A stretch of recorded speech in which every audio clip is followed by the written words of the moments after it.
پہلا کام جو میں سمجھتا ہوں وہ یہ ہے کہ انہوں نے جو مدرسہ فراہی کے اصول تھے،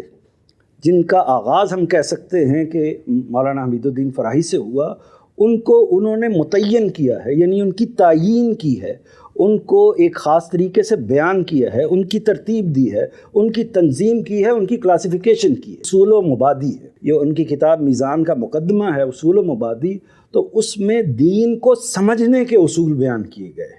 یعنی اصل میں وہ کیا کتاب ہے؟ وہ کتاب اصل میں 3 اجزاء کا مجموعہ ہے، یا 3 حصوں کا، یا 3 ایک طرح سے چیپٹرز کا مجموعہ ہے۔ پہلے میں اسی کتاب میں بات کر رہا ہوں جو مقدمہ ہے میزان کا اصول و مبادی، اس مقدمے میں 3 حصے ہیں۔ پہلے حصے میں یہ بیان کیا گیا ہے کہ قرآن مجید سے فہم کیسے اخذ کرنا چاہیے، قرآن مجید سے دین کیسے اخذ کرنا چاہیے، قرآن مجید سے دین کو کیسے سمجھنا چاہیے۔ دوسرے حصے میں یہ بیان کیا ہے کہ سنت سے دین کو کیسے اخذ کرنا چاہیے اور دین کو کیسے سمجھنا چاہیے، اور تیسرے حصے میں یہ بیان کیا ہے کہ حدیث سے دین کو کیسے اخذ کرنا چاہیے، کیسے سمجھنا چاہیے۔ یعنی اس فکر کی اصولی تشکیل دے دی ہے، اس فکر کو اصولی لحاظ سے بھی ایک شیپ دے دی ہے، ایک شکل دے دی ہے۔ دوسرا معاملہ جس کو میں کہوں کہ ان کے کام کے لحاظ سے، وہ البیان، ترجمے کو اس طریقے سے بیان کیا گیا ہے کہ تفسیر کی ضرورت باقی نہ رہے، یعنی ڈیٹیلڈ ایکسپلینیشن کی ضرورت باقی نہ رہے۔ جو تمام چیزیں ہیں ان کو اصل میں تفسیر میں کیا ہوتا ہے؟ تفسیر میں وہ حذف کھولے جاتے ہیں جو اصل میں زبان کے اندر موجود ہوتے ہیں۔ تفسیر میں وہ وضاحتیں کی جاتی ہیں جو کسی بات کے بیک گراؤنڈ میں یا اس کے پس منظر میں موجود ہوتی ہیں۔ تفسیر کے اندر کوئی خاص سیاق و سباق ہوتا ہے جو اس بحث کا ہوتا ہے اور اس کو بیان کیا جاتا ہے۔ اس کے ساتھ ساتھ تفسیر میں ایک خاص اور چیز ہوتی ہے جس کی وجہ سے آپ دیکھتے ہیں کہ کوئی تفسیر 20 جلدوں پر مشتمل ہے، کوئی 30 جلدوں پر مشتمل ہے، تو یہ آپ دیکھتے ہیں تو اس میں کئی پہلو ہیں کہ اس میں جو اہل علم ہیں وہ اپنے علم کے بے شمار جو اجزاء ہیں، یعنی مثلا آپ دیکھیں گے کہ ایک آیت ہوگی، اس کے تحت سنت کے حوالے سے بھی بے شمار بحثیں آ جائیں گی، بعض احادیث کی شرح بھی اس کے اندر آ جائے گی، تو وہ بہت پھیل جائے گا کام۔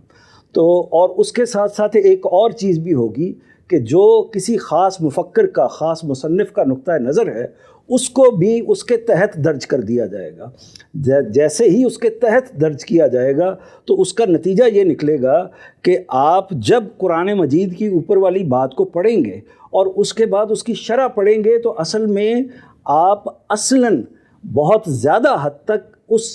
مصنف کا یا اس محقق کا، اس مفکر کا موقف یا نقطہ نظر پڑھ رہے ہوں گے۔ تو استاذ نے اس کا اہتمام کرنے کی کوشش کی ہے کہ قاری کو بہت محدود رکھا جائے، زیادہ سے زیادہ ٹیکسٹ تک،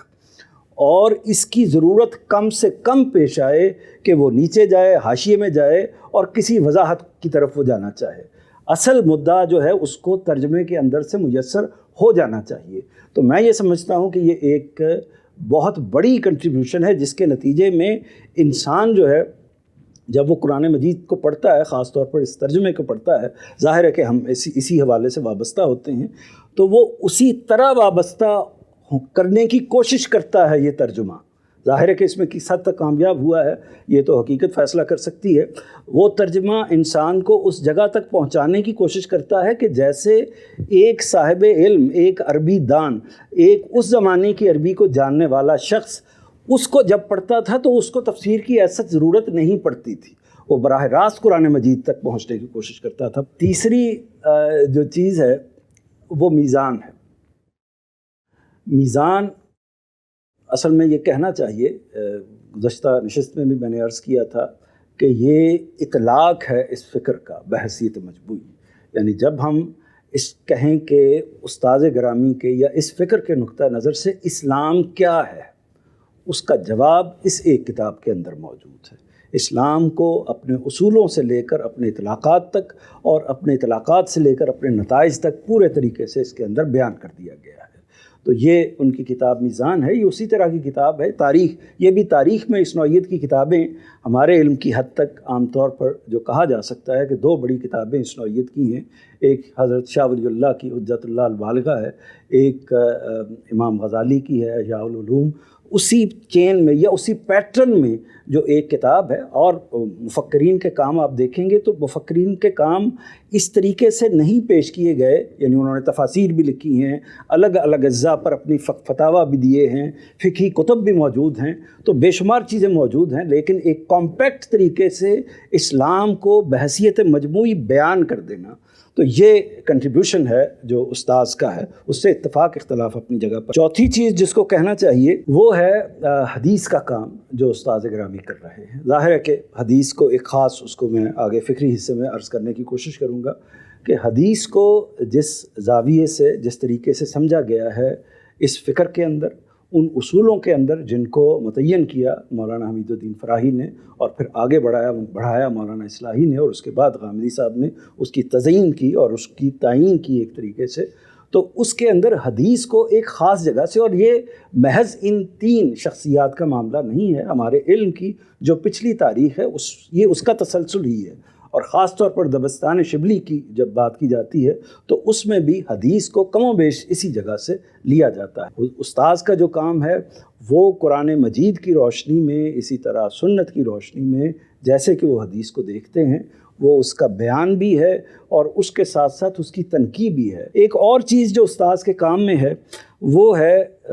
इज्तिहाद, जो उनके मुख्तलिफ़ मौज़ूआत पर हैं, जो उन्होंने बाज़ दीन के पहलू से, शरीयत के पहलू से जो बाज़ चीज़ें हैं उनके इतलाक़ात किए हैं अपने नुक्ता नज़र के हवाले से। इज्तिहाद क्या होता है, एक जुमले में उसको मैं अर्ज़ कर देता हूँ कि बेशुमार चीज़ें ऐसी होती हैं कि जिनमें हदीस या शरीयत ने कोई वाज़ेह हुक्म नहीं हमें मालूम होता, यानी मुतय्यन तौर पर कोई बात नहीं होती, तो कुरान मजीद के उसूलों की रोशनी में हम उसको किसी न किसी हुक्म से या तो मुतल्लक़ कर देते हैं, किसी हुक्म पर क़यास कर लेते हैं, या उसकी रोशनी में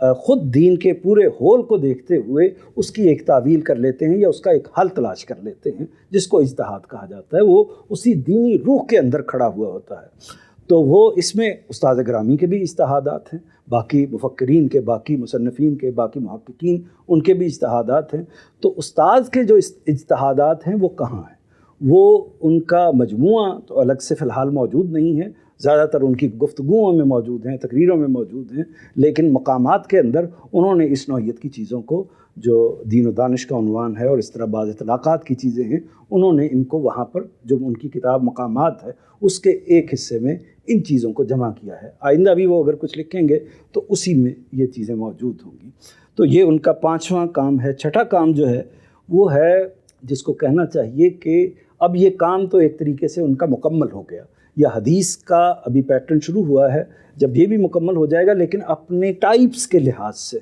अपने वर्जन्स के लिहाज से एक तरीके से ये मुकम्मल हो गया है। तो इसमें फिर आगे शरह वज़ाहत की ज़रूरत है। आम तौर पर ये होता है दुनिया में कि जो शारहीन होते हैं वो दूसरे लोग होते हैं, बाज़ औक़ात तलामिज़ा होते हैं, शागिर्द होते हैं, दीगर लोग होते हैं, लेकिन खुदा ने मौजूदा ज़माने के लिहाज से आपकी लोगों की सपोर्ट के नतीजे में अल्लाह ताला ने ये असबाब पैदा कर दिए कि अपनी चीज़ों की, अपनी किताबों की तशरीह, शरह वज़ाहत और उसका एक बैकग्राउंड बयान करना, उसका तकाबली मुताला करना, इसका मौका ख़ुद मुफस्सिर को, ख़ुद मुसन्निफ़ को अल्लाह ताला ने दे दिया। तो चुनांचे उसकी सबसे जो नुमाइंदा मिसाल है वो 23 एतराज़ात की सीरीज़ है। उसके अंदर हर एक बहस को, मिसाल के तौर पर जितनी भी चीज़ों पर हम काम कर रहे हैं, वो कोई एक जुमले में, कोई 2 जुमलों में, कोई एक पैराग्राफ में ये चीज़ें बयान हुई हैं, लेकिन उस्ताद ने इस पर कोई 10 लेक्चर, कोई 20 लेक्चर, कोई 30 लेक्चर्स, इस तरीके से उसके जो हर बहस का बैकग्राउंड है उसको बयान किया है, क्योंकि ये काम मीज़ान में नहीं हुआ उसको बयान किया। इसी तरह उसके अंदर जो इतलाक़ी बाज़ चीज़ें हैं उस पर सवालात पैदा होते हैं, दूसरे लोगों ने जो तनकीदें की हैं वो उसूली तनकीदें भी हैं, इतलाक़ी तनकीदें भी हैं, वो उन सारी चीज़ों को उस्ताद ने समझा भी है और उसको बयान भी किया है। और उसमें हमारे इस इदारे का भी और हसन साहब का भी गैर मामूली कंट्रीब्यूशन है कि वो असल में शरह की उन चीज़ों को उठाते हैं, क्योंकि मुसन्निफ़ ख़ुद से अगर शरह करना चाहेगा तो वो एक महदूद सी गुफ्तगू करके जो उसके जहन में मौजूद है, लेकिन वो तमाम एतराज़ात, तमाम सवालात को सामने रख कर एक एक नुक्ते को खोलते हैं एक आम आदमी के पहलू से, उसको पेश नज़र रखते हुए। तो ये एक तरह से बहसियत मजमूई उन कामों का नक्शा या उन कामों का एक फ्रेम मैंने आपके सामने रख दिया।